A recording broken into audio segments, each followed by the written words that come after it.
നമ്മൾ ഇന്ന് ചെയ്യുന്ന വീഡിയോ എന്ന് പറയുന്നത് നമ്മുടെ ഹെഡ്ലൈറ്റിൻ്റെ ഗ്ലാസ്സിലൊക്കെ ഇതുപോലെ സ്ക്രാച്ച് വരാറുണ്ട്. അപ്പോൾ ഈ സ്ക്രാച്ച് എങ്ങനെ റിമൂവ് ചെയ്ത് കളയാം സിമ്പിളായിട്ട്. കാരണം ഈ ഒരു ഗ്ലാസ് മാറ്റണം എന്നുണ്ടെങ്കിൽ നല്ലൊരു ചിലവ് വരുന്ന കാര്യമാണ്. അപ്പോൾ അതുകൊണ്ട് തന്നെ സിമ്പിളായിട്ട് നമുക്ക് ചെയ്യാൻ പറ്റുന്നൊരു മെത്തേഡാണ് നമ്മൾ ഈ വീഡിയോയിൽ കാണിക്കുന്നത്. ഇതിന് നമ്മൾ ചെറിയ സ്ക്രാച്ചുകളൊക്കെ ആണെങ്കിൽ 2000 അല്ലെങ്കിൽ 1000 അങ്ങനെയുള്ള പേപ്പറുകൾ മാത്രം യൂസ് ചെയ്താൽ മതി. വലിയ സ്ക്രാച്ചുകളൊക്കെ ഉണ്ടെങ്കിൽ 200, 300 അങ്ങനെയുള്ള പേപ്പറുകൾ ഇട്ട് താഴോട്ട് കൊണ്ടുവരേണ്ടതായിട്ടുണ്ട്. ഇപ്പോൾ നമ്മളിതിൽ ചെറിയ സ്ക്രാച്ചുകളൊക്കെയാണ് ഉള്ളത്. അതുപോലെ തന്നെ ആ സ്ക്രാച്ചിൽ കറ പിടിച്ചതുപോലെയുള്ള കളറൊക്കെ ഉണ്ട്. അപ്പോൾ നമ്മൾ വെള്ളം തുടച്ചു കൊടുത്തതിന് ശേഷം ഈ 2000-ൻ്റെ പേപ്പർ ഇട്ടാണ് നമ്മൾ സാൻഡ് ചെയ്യുന്നത്. അപ്പോൾ നല്ലപോലെ ആ സ്ക്രാച്ചുള്ള ഭാഗങ്ങളൊക്കെ സാൻഡ് ചെയ്തെടുക്കുക. നമ്മളിടയ്ക്ക് വെള്ളം തുടച്ചു കൊടുക്കാൻ ശ്രമിക്കുക. വെള്ളം ഇല്ലാതെ സാൻഡ് ചെയ്യുമ്പോൾ ഇതുപോലെയുള്ള ഭാഗങ്ങളൊക്കെ പെട്ടെന്ന് സാൻഡ് ചെയ്ത് പോകാൻ ചെറിയൊരു ബുദ്ധിമുട്ടായിരിക്കും. വെള്ളമാക്കി കൊടുത്തു കഴിഞ്ഞാൽ പെട്ടെന്ന് നല്ല സ്മൂത്തായിട്ട് നല്ല ഫിനിഷിങ്ങിൽ തന്നെ സാൻഡ് ചെയ്തെടുക്കാം.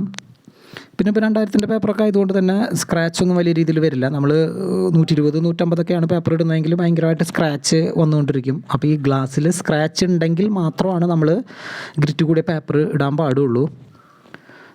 നമ്മൾ അധികം കംപ്ലൈൻ്റ് ഒന്നും ഇല്ലാത്ത ഗ്ലാസ് ആണെങ്കിൽ 1000, 2000 അങ്ങനെയുള്ള പേപ്പറുകൾ മാത്രം യൂസ് ചെയ്യാം. 3000, 4000 ഒക്കെ ഉണ്ട്. അപ്പോൾ അതൊക്കെ നമ്മുടെ ഫിനിഷിങ്ങിനനുസരിച്ച് നമുക്കിടാം. പിന്നെ ഈ ഒരു സംഭവം എന്ന് പറയുന്നത് നമ്മൾ ഒരു മീഡിയം കറ പിടിച്ചതും അതുപോലെ മീഡിയം സ്ക്രാച്ചുകൾ വന്നതൊക്കെയാണ് ചെയ്യാൻ പറ്റുക. ആ ഉള്ളിൽ കറ പിടിച്ച ആകെ കംപ്ലൈൻ്റ് ആയ സാധനമൊന്നും നമുക്ക് മാറ്റാൻ പറ്റിയെന്ന് വരില്ല. പുറമേ കാണുന്ന കംപ്ലൈൻറ്റുകൾ ഈ ഗ്ലാസിൻ്റെ മുകളിൽ വന്നിട്ടുള്ളത്, ഇതിനകത്ത് വന്നത് നമുക്ക് ചെയ്യാൻ പറ്റില്ല. പുറത്ത് വന്നിട്ടുള്ള സംഭവങ്ങളാണ് നമ്മളിപ്പോൾ ക്ലീൻ ചെയ്തെടുത്തത്. പിന്നെ ഈ ഗ്ലാസ്സിൽ മുന്നേ ആരോ ക്ലിയറൊക്കെ അടിച്ചിട്ടുള്ളതാണ്. അപ്പോൾ ആ ക്ലിയറൊന്നും നമ്മൾ പേപ്പർ ചെയ്ത് കളഞ്ഞിട്ടില്ല. അങ്ങനെ കളയണമെന്നുണ്ടെങ്കിൽ ഒരുപാട് നമ്മൾ സാൻഡ് ചെയ്തിട്ടായിട്ടുണ്ട്. അതിനുശേഷം നമ്മൾ റബ്ബിംഗ് കോമ്പൗണ്ടാണ് ഇടുന്നത്. സ്മൂത്ത് റബ്ബിംഗാണ് ഇട്ടിരിക്കുന്നത്. ഹാർഡായിട്ട് തരി കൂടിയ റബ്ബിംഗ് ഉണ്ട്, അത് നമ്മൾ ഇടരുത്. നമ്മൾ സ്മൂത്ത് തന്നെ ഇടണം. എന്നിട്ട് നമ്മൾ സ്പോഞ്ചിൽ നല്ല രീതിയിൽ ബഫ് ചെയ്യുക. അപ്പോൾ നമുക്ക് ആ പേപ്പർ ചെയ്തിട്ടുള്ള ഒരു വൈറ്റ് കളർ പോലെ മങ്ങി കിടക്കുന്നതൊക്കെ ഗ്ലേസിംഗ് ആയിട്ട് വരുന്നത് കാണാൻ പറ്റും. നമ്മൾ കുറച്ച് നേരം ബഫ് ചെയ്തെടുക്കുക. പിന്നെ നമ്മൾ ഇതിൻ്റെ പെയിൻ്റ് അടിച്ച ഭാഗങ്ങളിലോട്ടൊക്കെ ഇതിപ്പോൾ ആവുന്നത് നിങ്ങൾക്ക് തോന്നും, ഇപ്പോൾ ഇതിൻ്റെ ഈ മാസ്കിൻ്റെ ബാക്കിയുള്ള ഭാഗങ്ങളിലൊക്കെ പെയിൻറ്റ് പോവില്ല എന്നൊക്കെ.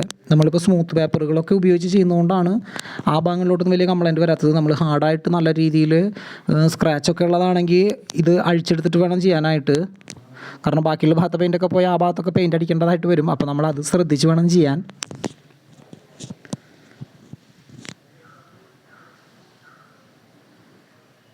അതിനുശേഷം നമ്മളിതിൽ വാക്സാണ് അപ്ലൈ ചെയ്തിരിക്കുന്നത്. നമുക്ക് പല രീതിയിലുള്ള പോളിഷുകൾ കിട്ടും. കാർ വാക്സ് കിട്ടും, ലിക്വിഡ് വാക്സ്, അങ്ങനെ പലതും കിട്ടും. നമ്മളിപ്പോൾ നമ്മുടെ കയ്യിലുണ്ടായിരുന്ന ഒരു വാക്സാണ് ഇട്ടിരിക്കുന്നത്. അതിപ്പോൾ ഏത് വാക്സ് ഇട്ടാലും നമുക്ക് ബഫ് ചെയ്ത് എടുക്കാം. അതിനുശേഷം നമ്മളിത് ബഫ് ചെയ്യുന്നത് കോട്ടൺ വൂൾ ഉപയോഗിച്ചിട്ടാണ്. ഇതിപ്പോൾ നമ്മുടെ കോട്ടൺ വേസ്റ്റ് കൊണ്ട് നമ്മൾ എല്ലാ സ്ഥലത്തോട്ടും വാക്സ് തുടച്ചു കൊടുക്കുകയാണ്. എന്നിട്ട് നമ്മൾ ഈ പോലെയുള്ള വൂൾ ഉപയോഗിച്ച് നമ്മൾ ബഫ് ചെയ്തെടുക്കുക. നല്ല രീതിയിൽ ബഫ് ചെയ്തെടുത്താൽ നമുക്ക് ഒരു പുതിയ ഗ്ലാസിൻ്റെ പോലെ നല്ല ഗ്ലേസിംഗ് ഒക്കെ ആയിട്ട് നമുക്ക് ആ സ്ക്രാച്ചൊക്കെ പോയിട്ട് കിട്ടും. പിന്നെ ഇത് ഞാനൊരു മീഡിയം മാത്രമാണ് ചെയ്തിരിക്കുന്നത്. നമ്മൾ കൂടുതൽ നേരം ഇരുന്ന് നല്ല രീതിയിൽ ബഫ് ചെയ്ത് കഴിഞ്ഞാൽ നല്ല പക്കാ ഗ്ലാസ്സായിട്ട് തന്നെ നമുക്ക് കിട്ടും.